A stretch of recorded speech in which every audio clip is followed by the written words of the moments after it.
up and get done. Don't stop to quirk your little finger and simper over your plate, Amy, cried Jo, choking in her tea and dropping her bread butter side down on the carpet in her haste to get at the treat. Beth ate no more, but crept away to sit in her shadowy corner and brood over the delight to come till the others were ready. I think it was so splendid of father to go as chaplain when he was too old to be drafted and not strong enough for a soldier, said Meg warmly. Don't I wish I could go as a drummer, a vivon, what's his name? Or a nurse, so I could be near him and help him, exclaimed Jo with a groan. It must be very disagreeable to sleep in a tent and eat all sorts of bad-tasting things and drink out of a tin mug, sighed Amy. When will he come home, Marmee? Asked Beth with a little quiver in her voice. Not for many months, dear, unless he is sick. He will stay and do his work faithfully as long as he can, and we won't ask for him back a minute sooner than he can be spared. Now come and hear the letter. They all drew to the fire, Mother in the big chair with Beth at her feet, Meg and Amy perched on either arm of the chair, and Jo leaning on the back, where no one would see any sign of emotion if the letter should happen to be touching.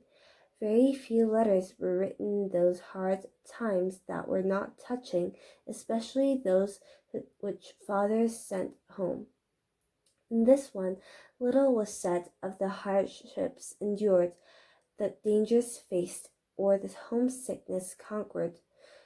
It was a cheerful, hopeful letter, full of lively descriptions of camp life, marches, and military news, and only at the end did the writer's heart overflow with fatherly love and longing for the little girls at home.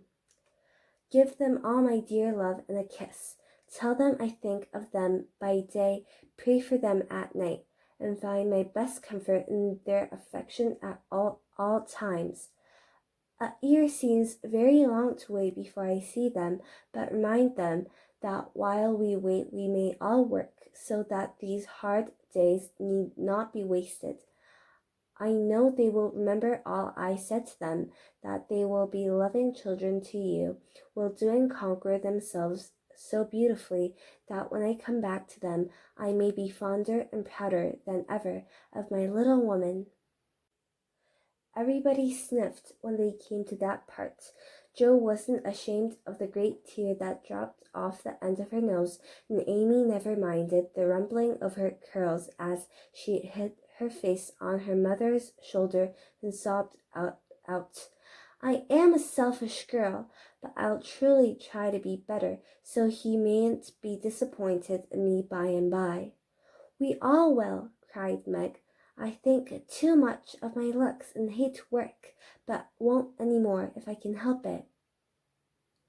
I'll try and be what he loves to call me, a little woman, and not be rough and wild, but do my duty here instead of wanting to be somewhere else, said Jo, thinking that keeping her temper at home was a much harder task than facing a rebel or two down south.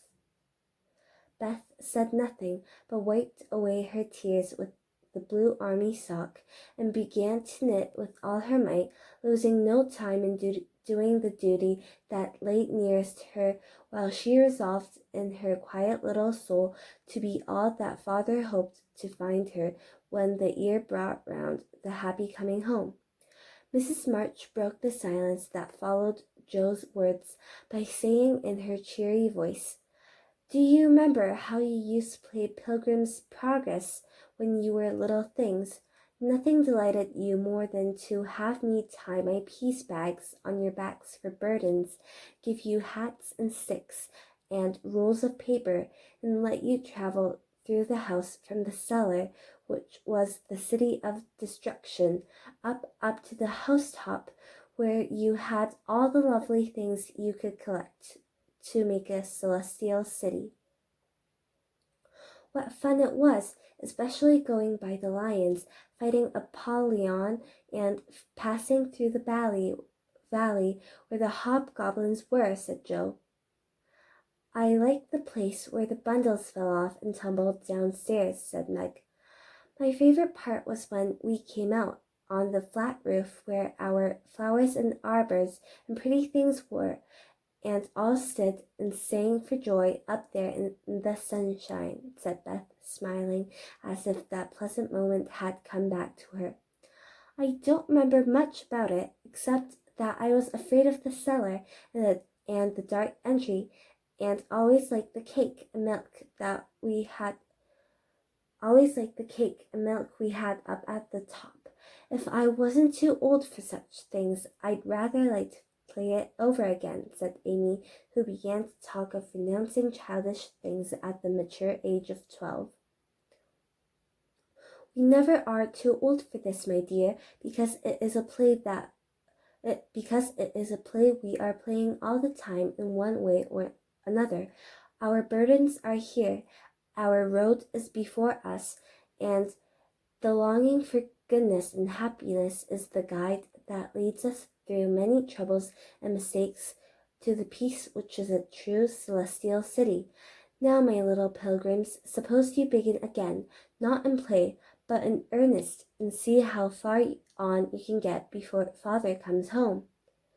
Really, mother, where are our bundles? Asked Amy, who was a very literal young lady. Each of you told what your burden was just now, except Beth. I rather think she hasn't got any, said her mother. Yes, I have. Mine is dishes and dusters and envying girls with nice pianos and being afraid of people. Beth's bundle was such a funny one that everybody wanted to laugh, but nobody did, for it would have hurt her feelings very much. Let us do it, said Meg thoughtfully. It is only another name for trying to be good, and the story may help us, for though we do want to be good, it's hard work, and we forget and don't do our best. We were in the slough of despond tonight, and Mother came and pulled us out as help did in the book. We ought to have our roll of directions like Christian. What shall we do about that? Asked Joe, delighted with the fancy which lent a little romance to the very dull task of doing her duty. Look under your pillows Christmas morning, and you will find your guidebook, replied Mrs. March. They talked over the new plan while old Hannah cleared the table. Then out came the 4 little work baskets, and the needles flew as the girls made sheets for Aunt March. It was uninteresting sewing, but tonight no one grumbled. They adopted Joe's plan of dividing the long seams into 4 parts and calling the quarters Europe, Asia, Africa, and America. In that way got on capitally, especially when they talked about the different countries as they stitched their way through them. At nine they stopped work and sang as usual before they went to bed. No one but Beth could get much music out of the old piano, but she had a way of softly touching the yellow keys and making a pleasant accompaniment to the simple song they sang. Meg had a voice like a flute, and she and her mother led the little choir. Amy chirped like a cricket, and Joe wandered through the airs at her own sweet will, always coming out at the wrong place with a croak or a quaver that spoilt the most pensive tune. They had always done this from the time they could lisp, "Crinkle, crinkle, little tar," and it had become a household custom, for the mother was a born singer. The first sound in the morning was her voice, as she went about the house singing like a lark, and the last sound at night was the same cheery sound, for the girls never grew too old for that familiar lullaby.